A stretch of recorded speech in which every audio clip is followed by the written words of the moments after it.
I can put it any angle and it'll stay there. Because of the chain drive mechanism, I can change that with very little effort. How much does that weigh? I don't think it'll be 1,000 pounds anymore with all the stuff off. This is one of my better investments. How far do you want me to go here? So where is the main supports on this vehicle? Right in that corner just above there, isn't it? The frame rails running along here, they're sheet metal frame rails. The quarter will stiffen this extensively, but because there's not a lot of weight in the car right now, there has been absolutely no movement this way. There's enough of the original structure left, and you know, that nothing moved, and I checked that before. As I was lifting it up, I did a bunch of measurements and that to make sure there was no deflection in the structure at that point. We don't need to replace anything. We can fully reuse those factory Ford quarter panels. The wheel tubs are repairable, so again, we will have all factory produced parts on this car. There are no aftermarket pieces at all. Here you can see the original shape of the panel. Actually, there very faintly is the date stamp, which it says on there 1971, which is when the panel was, I don't know if you can catch that or not. Yeah, I can kind of, but... Yeah.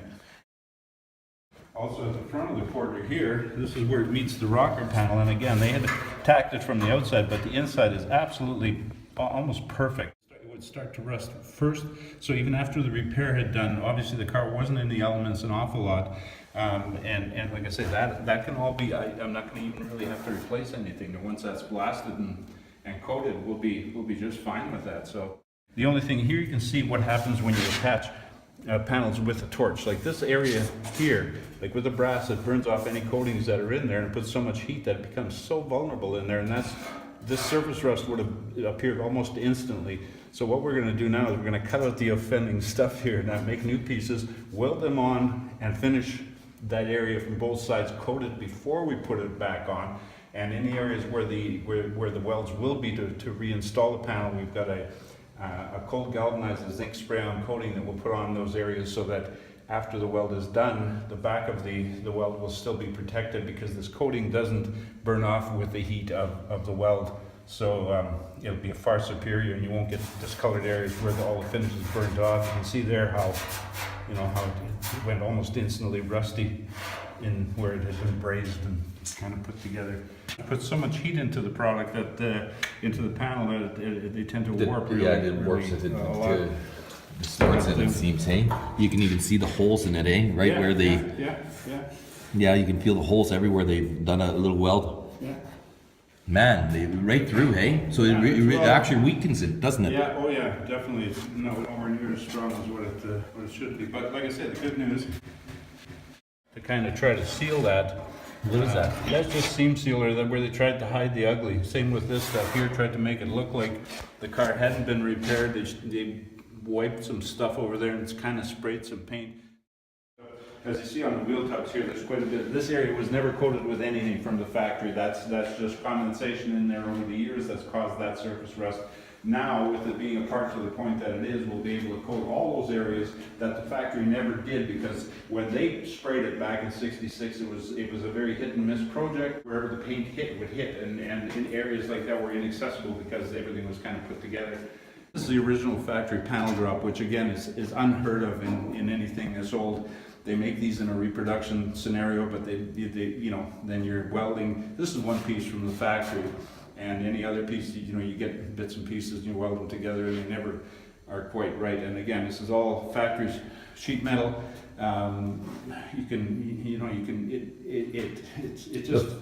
It's great. Where these things were built on, you know, on a production line, and the welders were, you know, if they were distracted, some of the welds didn't hold, and on the other side, the indication on here of the probably 6 spot welds that were supposed to be there, 2 of them were intact after the collision. The other ones were so mild from the factory that they broke on impact. So now we'll be able to rectify that situation as well. So, you know, and it's time that they wouldn't have spent. I mean, the car sold for something, I think, like $2,600 back in the day. So, I mean, there's a limited amount of time. They're not the hand-built wonders that everybody likes to think that they are, but they were only tack welded in certain spots. Well, yeah, they're spot welded. They're spot welded. They're resistance welds, like, so they're electronic spot welds.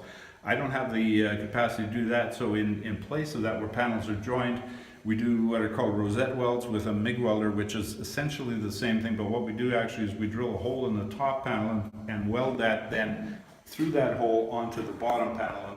And I think what one of the initial problems, what happened here, and something that I saw at the very beginning, because the car had been hit on that quarter panel fairly high up at about this height, and it had been hit diagonally at about a 45-degree angle, you could tell by the internal damage, and then pushed into something on this side where it took the impact low down. What happened because of those two areas of impact, this panel here, called the tulip panel, if you can believe that, I don't know why, but it is. What happened is, as it squashed, and this actually came up, that corner of the trunklet where the trunklet is supposed to fit is down 1/4 of an inch from where it was supposed to be, and this is also down a bit. So what happened is it bowed, and therefore the trunklet, the front edge of the trunklet, would catch that on opening, and so their fix was to hammer the daylights out of it and try to get that to fit. So that can all be corrected now when we put the quarters back on. We'll do it, like I said, in conjunction with the trunklet, get all that stuff fitting and operating properly, and again, like I say, I've hammered out a lot of the damage here. You can see there was an air chisel mark here, and there was a considerable amount here again where the quarter panel was joined to the rocker. The actual factory rocker is in excellent shape. There's a little discoloration there I have to clean off. But here again, the repair that they did, they tacked it from the outside without wanting to, I guess, take a bunch of stuff off the inside and do it properly. But since we have it apart now, we'll be able to get in here and do the proper factory welds on the inside lip, leaving that a nice clean gap along the outside the way it was intended from the factory. And again, like this area here, we'll be able to coat this where it never was ever coated from the factory in here as well. So this car, it's 50 years old now, and I would say, given any kind of proper care, after we're done, it'll last another 50 years easily, probably more, and I don't foresee anybody driving it through the snowbanks.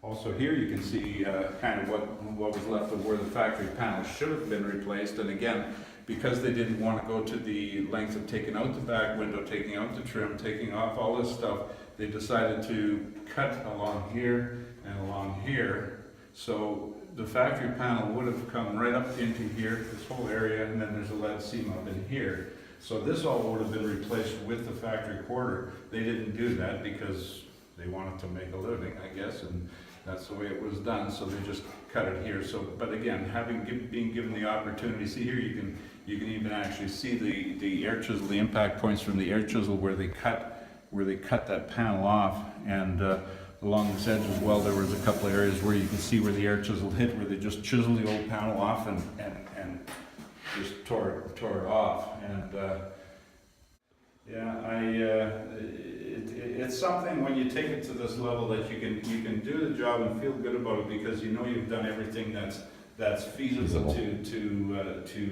make it the best it can be. And I'm so glad that the owner that has it now is who he is, because he appreciates that, and he's willing to put in the effort to make something nice, really nice. And as a matter of fact, the last piece that the owner's chasing is an original factory battery tray, because those always take a licking from the acid, etc. And that's the only piece of the car that he doesn't have a factory replacement piece for yet. But also, when we do reinstall the panels, what we'll do is put them on in a temporary fashion where we can still move pieces around if we need to, and then fit them with the doors attached to the car and the trunklet, so we make sure that we get all those lines happening the way that they were supposed to happen, all the gaps correct, and we can, at this point, if there is any change in any of that, we can correct that at that point and make sure all the panels are going to line up, and probably, well, definitely at least as good as what the factory had, and probably now we have an opportunity to even tweak some of that stuff. The only portions that aren't going to be blasted are the sheet metal, the external sheet metal itself, like the roof skin. That's too big a piece that would stand a chance of being distorted by the sand, so that I'm going to strip mechanically with a sander and various things like that. But all the areas such as the floor, the wheel tubs, all the rockers, the door jambs are strong enough, by the way they're constructed, that they will stand the blasting, as well as in the window channels here, all that gunk, like we'll get that all cleaned out of there. So what essentially will end up is, like I say, a bare metal unit, and from there then what we'll do is we'll coat it with an epoxy coating to make sure that it doesn't rust again. What we have here now is everything stripped off the body. The quarter panels have been removed. All the loose pieces, everything that's going to come off before it goes for blasting has been taken off. There's a little bit more cleaning to do, not a whole lot, before it goes to blasting. And essentially when it comes back from there, it'll be a bare metal shell inside and out.